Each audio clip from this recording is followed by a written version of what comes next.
Hi, this is Padma and welcome to my channel taste of India. నేను ఈ రోజు ఇడ్లీ బ్యాటర్తో తవా cakes తయారు చేస్తున్నాను అనమాట. చిన్న చిన్న తవా కేక్స్. దీనికి కావాల్సిన ఇంగ్రీడియంట్స్, ఒక కప్పు ఏమో ఇక్కడ నేను సగ్గు బియ్యాన్ని తీసుకున్నాను. దాన్ని ఒక కప్పు నీటిని వేసేసుకుని దాన్ని నానబెట్టేసుకోవాలి 2 hours కోసము.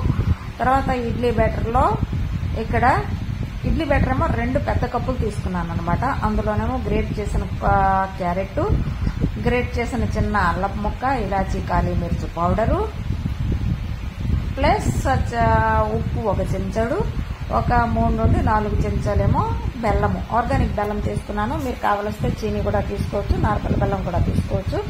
వీటన్నిటిని వేసేసి చక్కగా కలిపేసుకోండి. కలుపుకున్న తర్వాత ముందుగా నానబెట్టుకున్న సగ్గు బియ్యం ఉన్నాయి కదా, వాటిని కూడా వేసేసుకొని ఇంకోసారి చక్కగా కలుపుకోండి. ఒకే డైరెక్షన్లో చక్కగా కలుపుకోవాలి. మర్చిపోయాను, ఇక్కడ గోధుమ పిండి కూడా ఒక 2 to 3 స్పూన్స్ వేసుకోవాలన్నమాట. వేసేసుకొని అన్నిటినీ చక్కగా కలుపుకోవాలి ఒకే డైరెక్షన్లో.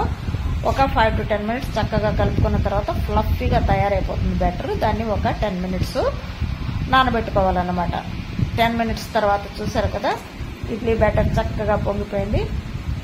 పొంగిపోయిన తర్వాత దీన్ని ఫైనల్గా ఏం చేస్తారంటే తవ్వని బాగా హీట్ చేసేసుకొని దాన్ని మీడియం ఫ్లేమ్లో ఉంచేసుకొని ఒక 2-3 స్పూన్స్ ఘీని కానీ నూనెను కానీ వేసేసుకొని దాన్ని స్ప్రెడ్ చేసుకొని చిన్న చిన్న ఇలాగా తవా కేక్స్ తయారు చేసుకోవాలి, చిన్న చిన్నగా.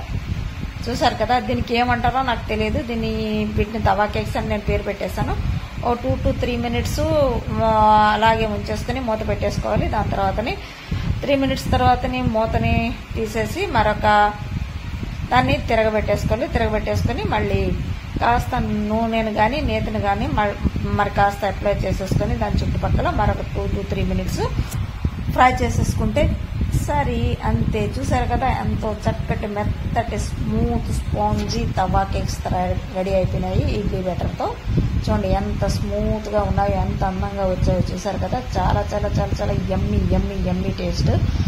మీరు మీ దగ్గర కానీ కొబ్బరి కూర ఉంటే కూడా కాస్త వేసుకోండి, ఇంకా బాగుంటాయి. దీన్ని టేస్ట్ ఇంకా నెక్స్ట్ లెవెల్లో ఉంటుంది కొబ్బరి కూర వేసుకుంటే.